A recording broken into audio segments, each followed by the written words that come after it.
Bonjour à tous. Donc dans cette vidéo, on va s'intéresser encore une fois au dioptre sphérique, mais cette fois-ci à la construction des images. Donc là, c'est vraiment pratique. Comment on fait pour tracer les rayons à travers un dioptre sphérique. On a déjà vu ça pour les miroirs sphériques et on verra ça également pour les lentilles. Donc ça, c'est le deuxième cas qu'on va traiter au sein de ce cours. Alors, je rappelle quand même des choses qu'on a vues dans les deux vidéos précédentes. On a vu qu'on avait du stigmatisme dans le cas où on satisfaisait les conditions de Gauss, c'est-à-dire il faut des rayons proches de l'axe optique et des rayons peu inclinés par rapport à l'axe optique. Si on n'a pas ça, on n'a pas de stigmatisme, et donc un objet ponctuel ne va pas donner une image ponctuelle.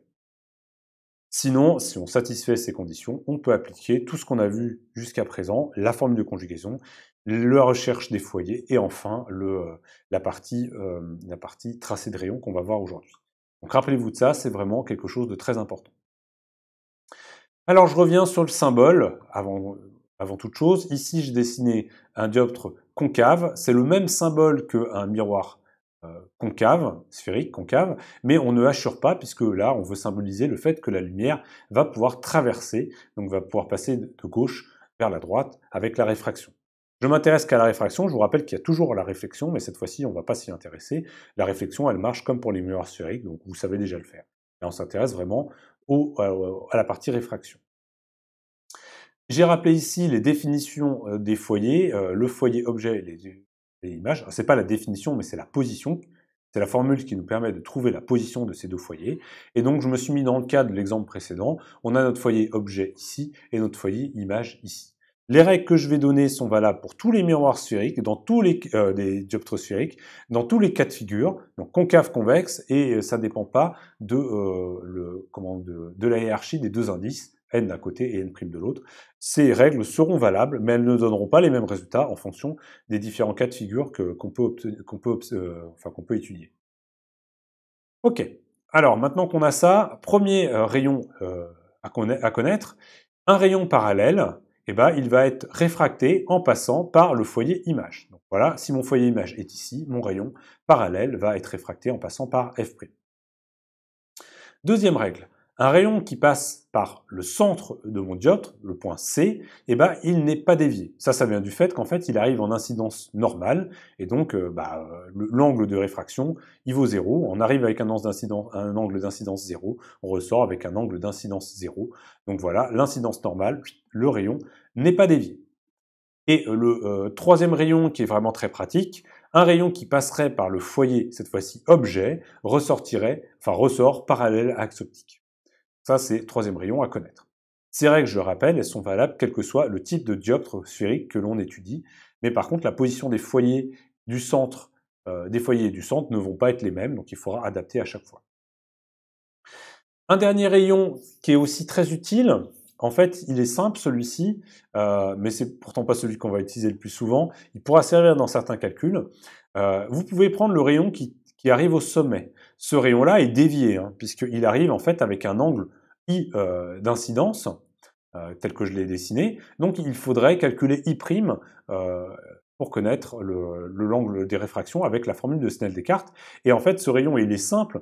Pourquoi? Parce qu'en fait, l'axe optique, c'est aussi la normale. Donc c'est vraiment l'angle incidence, c'est vraiment par rapport à l'axe optique, et l'angle émergent ici, l'angle de réfraction, il est également à prendre par rapport à l'axe optique, ce qui n'est pas le cas si vous prenez, quel que soit l'autre point d'impact que vous prenez, si c'est pas S, ça ne marche pas.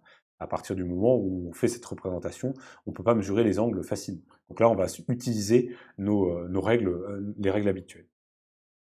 Donc voilà, ça, c'est les 4 rayons à connaître, à savoir faire pour tracer et chercher l'image d'un objet à travers un dioptre sphérique. Alors on va faire un exemple.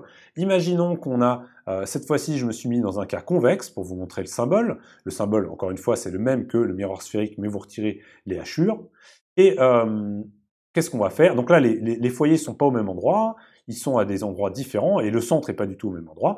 Et j'ai mis un objet AB positionné ici. Donc pour tracer l'image de AB par réfraction à travers un dioptre, on va faire comme pour les miroirs sphériques, on va prendre 2 rayons réfractés et on va regarder leur intersection. Donc allons-y, prenons un premier rayon, on peut prendre le plus simple pour moi, ça me semble être le rayon parallaxe optique.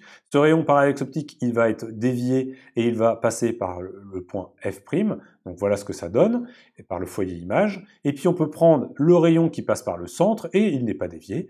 Donc nos deux rayons se croisent ici, ont une intersection ici. Ça me donne la position de l'image de B par le dioptre par réfraction.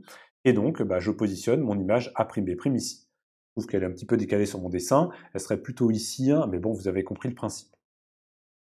Une fois qu'on a ça, on peut faire comme pour les miroirs sphériques, on peut utiliser la formule de conjugaison pour calculer la position de A' par rapport à A, hein. Ça c'est ce qu'on pourrait faire. On pourrait aussi calculer le grandissement qu'on obtient entre A', B' et AB, donc ça c'est une chose qu'on pourrait faire. Mais là ce que je vais faire c'est juste donner les caractéristiques de cette image. On voit que les rayons réfractés, il manque un S, passent réellement par B' ici. Et donc les rayons, donc l'image, on va la qualifier de réelle. Ensuite, on voit que l'image A'B', elle est renversée, elle est inversée par rapport à AB, donc on peut dire renversée ou inversée, elle est à tête en bas, donc voilà, inversée. Et puis enfin, l'image que vous voyez ici est plus petite que l'objet, donc on va dire réduite. Donc ça, vous pourriez le montrer, par exemple, que c'est inversé et réduite en faisant le calcul du grandissement, et je vous invite à essayer de le faire dans le cas d'un dioptre sphérique, concave, convexe, dans le cas de mon dessin, par exemple.